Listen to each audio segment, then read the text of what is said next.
Banyak orang bilang Gunung Lawu adalah gunung paling mistis di Pulau Jawa. Bukan cuma karena cerita-ceritanya, tapi karena setiap sudutnya terasa menyimpan sejarah panjang dari era Majapahit sampai tradisi yang masih hidup sampai sekarang. Jalur Cetho dengan treknya yang panjang menawarkan sabana yang terbentang luas, tenang, dan sederhana cantik. Keindahan inilah yang membuatku menapakinya tanpa ragu, meskipun musim hujan. Dan inilah ceritaku, Kamila berkelana di Gunung Lawu. Selamat sore dari Kota Malang. Aku mau balik ke gunung lagi dan sekarang lagi berada di titik kumpul aku dan teman-teman aku, yaitu di Februari 2025, senja di Malang membuka perjalanan kami menuju pendakian 3 hari 2 malam di Gunung Lawu. Kali ini aku naik lewat jalur Candi Cetho di Karanganyar bersama dengan 5 temanku. Biar nggak ribet dan nggak harus nyari kendaraan sendiri, kami memilih untuk sewa travel pendaki, yaitu Broto Adventure dari Surabaya. Harganya lebih worth it daripada ngecer kendaraan satu-satu, plus carrier bisa ditaruh di atas mobil, jadi space di dalam mobil lebih lega. Perjalanan pun dimulai, tapi sebelum meninggalkan Kota Malang, kita mampir untuk belanja logistik yang kurang terlebih dahulu. Karena kita mendaki mandiri tanpa porter dan tanpa guide, semua logistik harus diperhitungkan dengan matang dan harus sesuai, mulai dari air, snack, sampai ke bahan masak.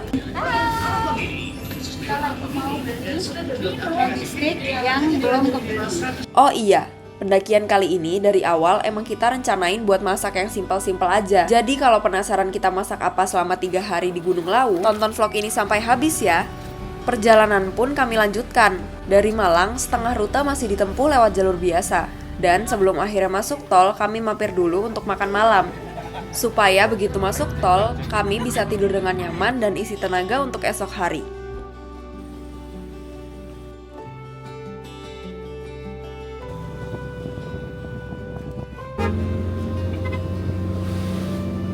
Alhamdulillah sekarang sekitar jam 1:10 pagi akhirnya sampai di base camp Andika. Dan sekarang kita mau langsung istirahat aja karena besok pagi kita langsung mendaki. Malam ini kami beristirahat di sini. Base camp Andika Rahayu yang direkomendasikan oleh sopir travel kami. Menginap di sini sebenarnya gratis, tapi wajib sarapan di warung mereka. Oh iya, kamar mandi juga berbayar ya.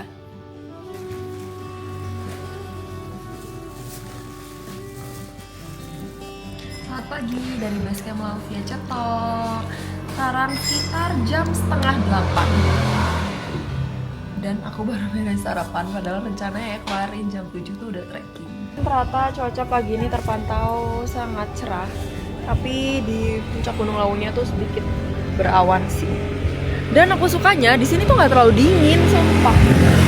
Selesai sarapan, kami lanjut mengisi formulir Simaksi di base camp, sekalian menyewa alat yang masih kurang. Setelah itu, kami jalan kaki menuju pos Simaksi, naik lewat tangga yang ada di sisi kiri Candi Cetho.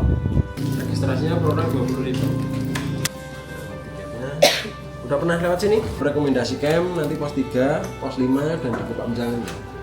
Lawu sukses! Start pendakian di jam 8.40 dari 1400 mdpl. cuacanya terpantau cerah. Ya, semoga cerah sampai nanti kita turun.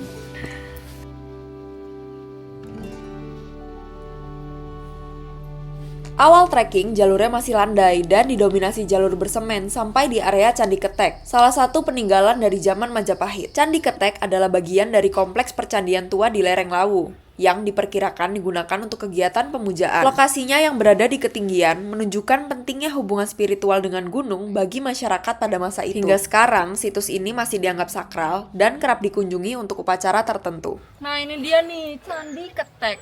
Jadi ketek itu kalau dalam bahasa Jawa artinya monyet ya.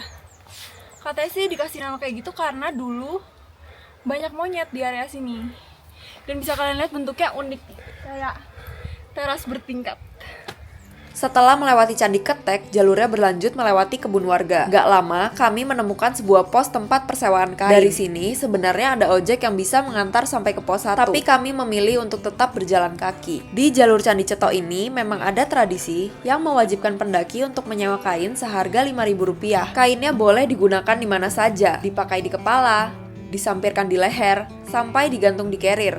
Yang penting tetap digunakan. Menggunakan kain di sini dianggap sebagai bentuk penghormatan ketika melewati area yang dianggap sakral oleh masyarakat setempat. Setelah menyewa kain, kami melanjutkan perjalanan melewati tangga panjang. Di sisi kanan dan kiri jalur, tampak beberapa arca peninggalan Majapahit yang masih terjaga, membuat suasana pendakian terasa lebih sakral dan penuh sejarah.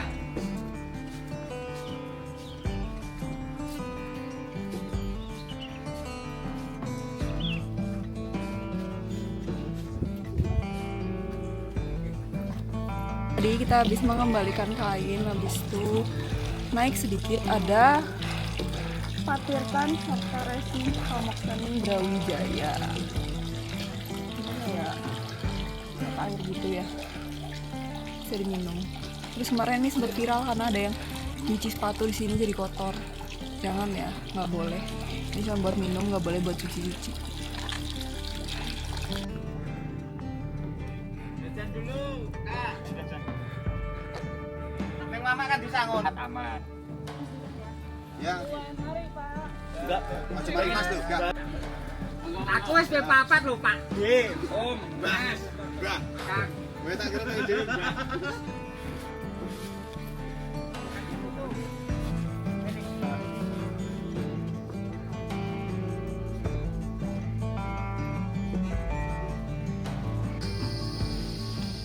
Maka ini pos 1. Tapi kok tidak ada yang berhenti. Sekarang baru 1 jam 4 menit jalan. Harusnya sih ini pos 1 ya. Di ketinggian 1705 mdpl. Di pos 1, aku memilih tidak beristirahat dan langsung melanjutkan perjalanan.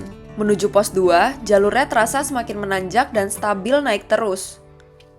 Lau Via Ceto sendiri merupakan jalur terpanjang dibandingkan jalur lainnya, seperti Cemoro Sewu, Cemoro Kandang, maupun Tambak. Tapi aku dan teman-teman tetap memilih lewat jalur Ceto ini karena penasaran dengan peninggalan Majapahit dan sabana cantiknya. Menuju pos 2 ini kerasa banget sih.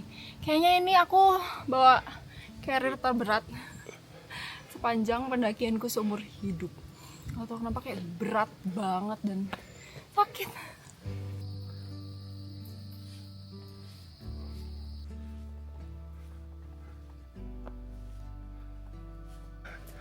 Hai, Hai, gimana? capek. Capek? Ini mau kemana? Mau ke pos 2, tapi nggak nyampe-nyampe. Tadi kata bapaknya masih 1 jam lagi. Nggak apa-apa. Hadapi dengan senyuman. Hadapi dengan senyuman. Enggak usah ganggu bulan. Ya, oke. Udah saya kasih kembang 7 warna biar enggak ganggu. Jam 10.50 sampai di pos 2 ketinggian 1906 mdpl dan sekarang kita mau istirahat dulu karena katanya dari pos 2 ke pos 3 itu paling jauh. Katanya doping dengan energi gel. Karena makan siangnya masih nanti di pos 3 jadi Gaya kan pergi aku. tidak rescue. Gram, pasti gram. Oh. Ya gram. Gram asem. Apa? Enak enggak? BTW di Lau ini jalannya udah jelas banget dan juga selalu ada penunjuk jalan kayak gini nih. Pokoknya ikutin ini aja, nggak mungkin nyasar. Menuju pos 3 karena lagi musim hujan banyak trek yang licin, jadi harus ekstra hati-hati. Selain itu, di beberapa titik juga ada pohon tumbang yang membuat jalurnya semakin menantang. Wih, tiba-tiba buka, terus dari sini kelihatan view dari kota apa ya, nggak tahu. Karanganyar mungkin. Karanganyar kayaknya. Coba yang tahu komen di bawah. Ya Allah, semoga cuaca cerah terus. Dan tahu nggak apa? Di sini ada sinyal. Strik. Salah. Aduh, bentar. Lihat itu.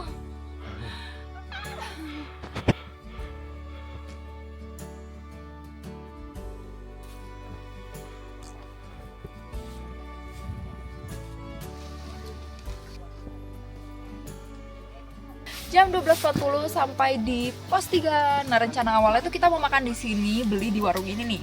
Tapi bisa kalian lihat sendiri, warungnya tutup. Tadinya padahal kita mau bungkus di bawah, tapi kata ibu di bawah, udah kalian beli aja di pos 3, tapi ternyata tutup.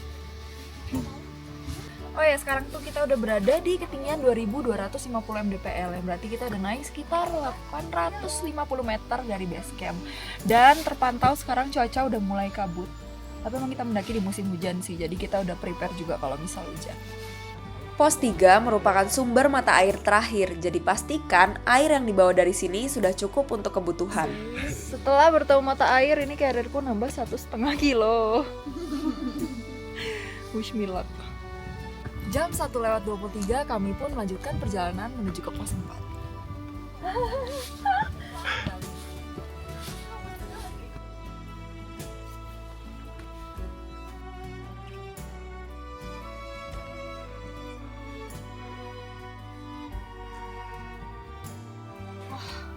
Ternyata nambah 1,5 kilo tuh kerasa ya. Menuju pos 4, rombongan kami sebenarnya sudah kepisah dari awal. Ilham dan Bunga yang memiliki pace lumayan kencang jalan paling depan, sementara Mbak Safira dan Tasya ada jauh di belakang. Aku dan Kriwul yang berada di tengah-tengah cuman bisa bingung. Ya semoga aja yang duluan bisa sampai lebih cepat dan membangun tenda.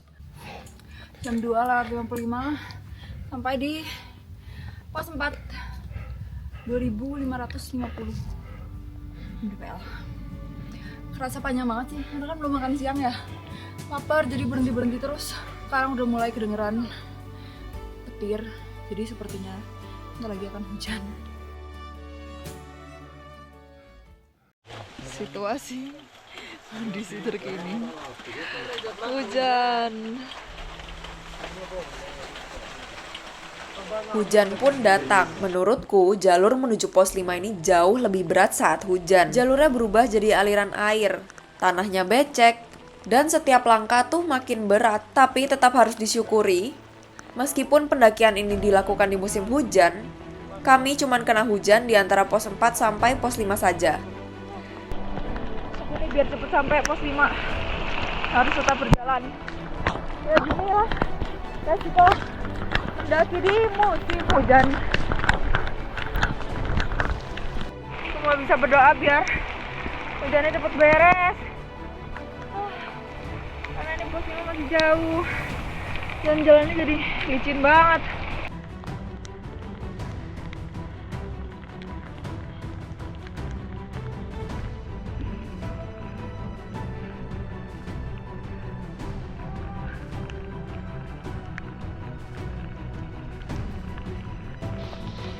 Menanjak ya, setelah dari tadi kita melipir dan landai, sekarang mulai menanjak ke sana. Sebelum sampai di pos 5, jalur melewati area yang disebut Butak Peperangan. Sabana luas yang menurut cerita masyarakat dulu menjadi tempat terjadinya peperangan para leluhur. Karena lewatnya pas masih hujan, suasananya jadi makin sunyi dan berkabut. Hujan masih deras ketika aku, Kriwul, Mbak Safira, dan Tasya sampai di pos 5. Untungnya, Ilham dan Bunga sudah mendirikan tenda terlebih dahulu. Akhirnya Mbak Saf.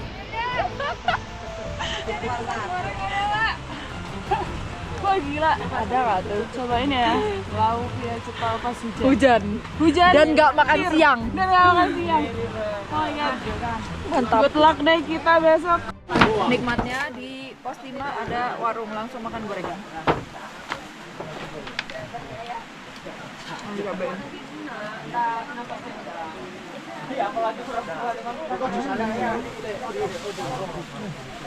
Sekarang jam 6:30 malam, aku udah beres ganti baju dan udah anget, udah di dalam tenda, udah nyaman, dan habis ini mau masak buat makan malam. Lagi Dimasak guys buat makan malam. Menu makan malam kita hari ini chicken pok-pok dan nugget. Nasinya kita pakai pilihan Mas Kriwul. Kita pakai nasi instan nasi biar instan, biar cepat waktu. nggak ribet. Terima kasih Mas Kriwul. Kurang bayar Mas Kriwul. Ini nih makanan simple kita malam ini, nugget sama chicken karage. Yang pastinya pakai nasi, kan hari ini kan kita nggak makan siang ya. Tapi kan harus tahu ini nasinya instan. Habis saatnya tidur karena besok kita bakal summit di jam 4 pagi.